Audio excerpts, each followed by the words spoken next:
Hi, miss. Yeah. Shush, please. Hello, and welcome. Today I have for you my August book corner. I have not done a book corner in quite a while. Essentially, I was feeling a little bit pressured, like I had to have read more than what I was, or something like that. I don't know. I just went away from the book corners for a little while, but I'm back. Essentially, my book corner is a wrap-up, a monthly wrap-up of the books that I read. And August, I read 9 books. I read 9 books in August. So I'm feeling pretty great about that. 2, it was a really great reading month for me. I really got back into Booktube and reading and just like was having a really great time in August, basically, and really finding my reading self back and centered, if that makes sense. I don't think it does, but we'll get on with it. So the first 4 books that I read were actually for Booktubeathon. If you watched my Booktubeathon vlogs, then you will know those 4 books, and I did do a wrap-up of them. I'll quickly mention them here. So The Last of August, The Hazelwood, Alex Approximately, and Sharp Objects. I did briefly talk about them, so I'm not going to go too in-depth into them. This is a sequel. I didn't like it as much as the first one. We'll leave it at that. The Hazelwood I found quite frustrating to read. I don't know whether that's because I read it through audiobook, but I have heard a few of the same opinions that I had through other booktubers, so perhaps it's just the book, but the folklore behind it is really cool. Alex Approximately, this was probably my favourite read out of the Booktubeathon. It's just fun and cute and lovely and just all things sweet, so I really like that. And Sharp Objects, which was for the prompt to read and watch a book adaptation slash like movie adaptation. I did Sharp Objects so that I could watch the TV show, and I have been watching the TV show, and can I just say, Amy Adams as Camille Preaker is just everything. It's everything. It's amazing. She's perfect. I love it. It's done really well. The show is quite different to the book. It's put in a few extra things, I guess, for character development and even plot development a little bit, but yeah, I highly recommend the TV show. The book is cool. The book is really fast and easy to read, I find. I mean, this was a reread, so that could have put into it, but if you like a bit of a thriller, it is really good. If you haven't read that one yet, I feel like a lot of people read Gillian Flynn when she first sort of came into the spotlight with Gone Girl. But yeah, Sharp Objects is actually pretty good. However, obviously I do put some really intense trigger warnings in for sexual abuse, for animal abuse, for depression, trigger warning for cutting. There's quite a lot. So if you find you are triggered by some of those things, just look into what it's about first maybe, and then go into it. Next up, in the month of August, I finished The Cruel Prince by Holly Black.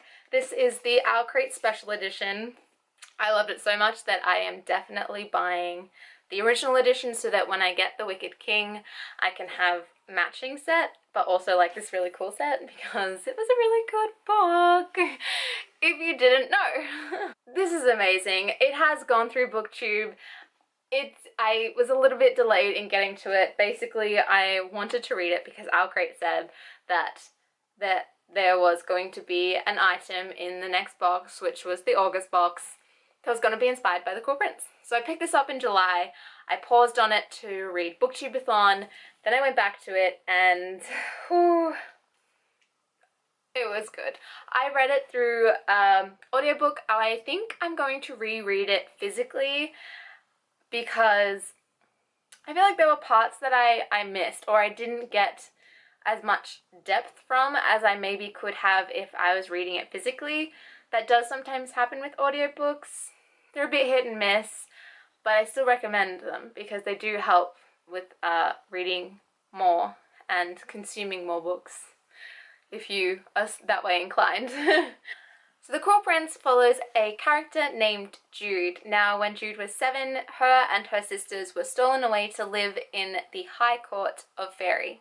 This takes place 10 years later, wherein Jude wants nothing more than to belong to this world and to have purpose within it. To win a place in the court where she feels she belongs, she has to sort of manipulate her way through Prince Carden. I really like Prince Carden. I thought his character development was cool. It was a little bit weird at points. If you've read it, I'm sure you know what I'm talking about. I don't want to give away too much, but there were times where I was just like, this is odd. But essentially, in the High Court of Fairy, most of the Fae despise humans, which Jude is, and there's a lot of fight whether she can actually have a place in this land as a human. As Jude slowly becomes more and more entangled in the High Court's politics, she finds that she's actually pretty good at, like, killing and betrayal. So I really love this book because I think it's a great representation of a strong female character. I think the character growth is going to be really incredible to watch over the series, and it's a great first book in the series so far. The next book that I finished up in the month of August is also the beginning of a new series, and it is The Glass Spare by Lauren DeStefano. The Glass Spare is about a banished princess named Will who has to leave her court and fake her own death in the hopes that she can cure herself of this curse. There isn't much that I want to say without giving away The Glass Spare. However, I did love the relationship between Will and Loom. I thought it was really fascinating to figure out why they felt this weird connection. Like I said, I don't want to give away too much without, like, spoiling everything. My dog's about to come in. Hi, Slobber Monster.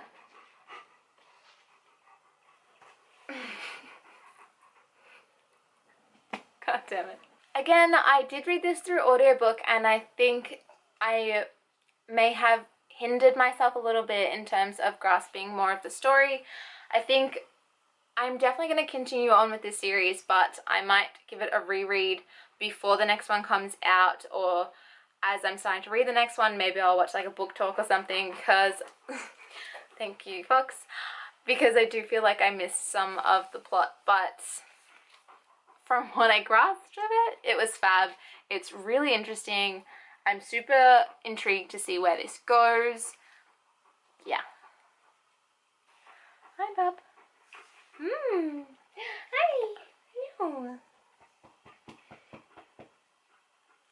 He's just gonna be there for now.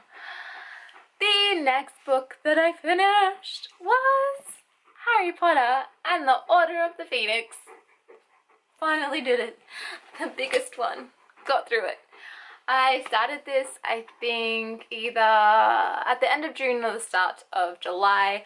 Fox, do you mind? Now, I have Harry Potter going as a reread in between other books for when I finish a book and I don't know what I want to pick up next, or for when I don't know what I feel like reading but I want to read something. I read Harry Potter, essentially. Like, when I get through all these books, I don't know what I'm going to read because I'm, like, it's just a reliable reread. It's just always there for me. Hogwarts will always be there. Oh, how embarrassing. Anyway, I feel like I don't have to give a synopsis for this.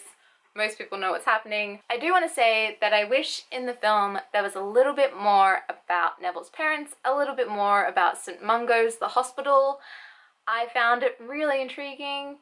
I also find it, I much preferred the end fight scene in the Department of Mysteries in the book way better than in the film.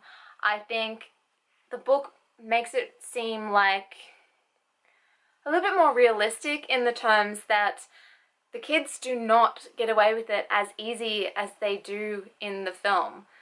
That's not to say that there's not some hardships, like obviously we have Sirius and everything like that, but like they are not prepared. They are children and they're going into this fight as though they can win it all. And I think in the film you believe they could. You think that they're ready for that, but I think the book really grounds it and sort of shows you they're way above their heads in this fight and they still have a lot to learn, and I really like that about this book. That's all I'm really gonna say on Harry Potter because, like I said, I feel like most people love it. It's a 5 out of 5. It's great.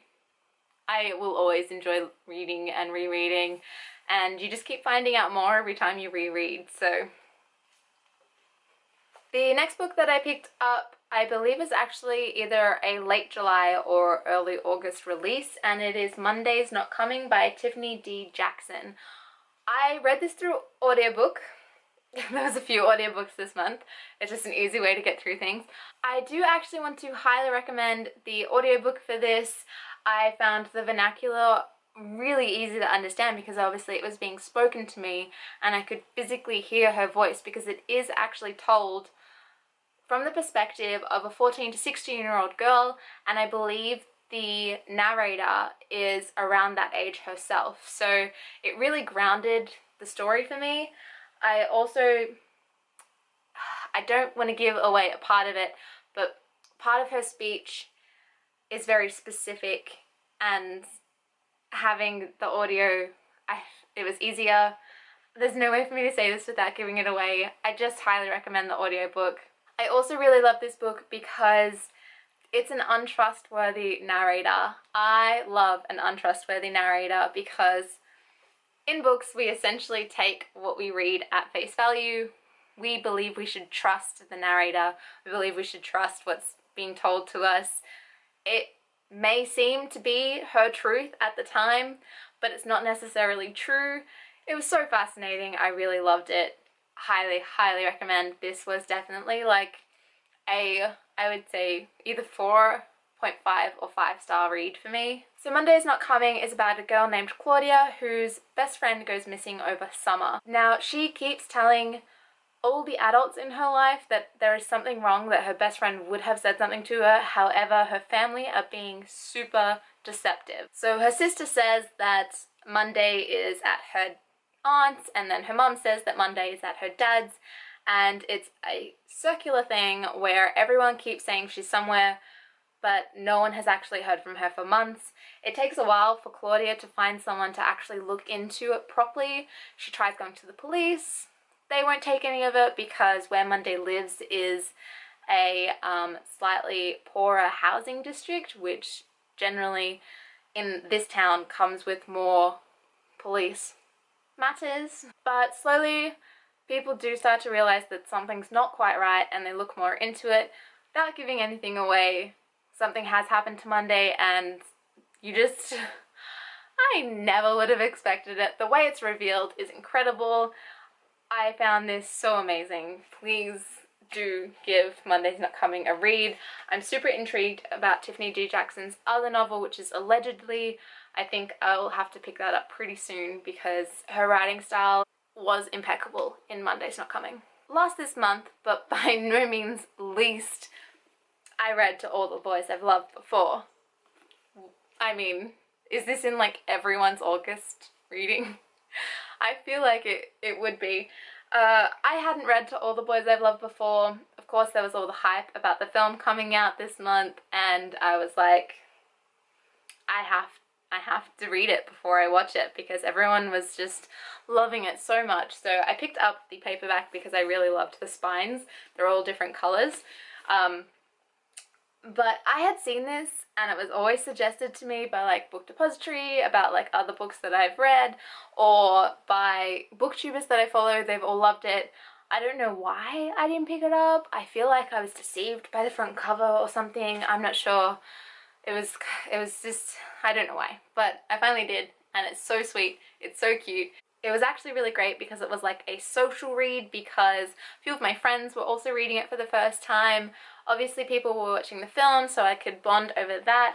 I really love that sort of social aspect of watching or reading things with other people. It generally makes me like something that little bit more because you feel more involved and you can talk about it and have more fun with it, I guess. But I'm not really, like, we all know what this is about. It's about Lara Jean. She writes a few love letters to the boys that she's loved before in a way to say goodbye to them. They get sent out and comedy ensues, essentially.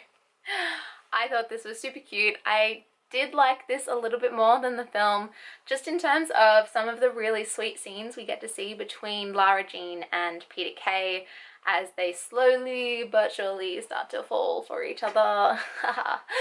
It's so cute. Oh, I'm super excited to get to the second in the series. However, the paperback is literally sold out like everywhere, and now I'm wishing I just bought the box set while I could have. But for whatever reason, I was like, maybe I won't like it. Oh, pass, Stacey Lee, you're so naive. So that was it for the month of August. I hope you enjoyed this video. I hope you enjoyed this book corner slash wrap up. I still don't know what I'm gonna call it, but it'll be something, probably book corner. Just gonna stick with it, keep it going, keep it connected. I don't know. Anyway, thanks for watching and I will see you next time. Bye!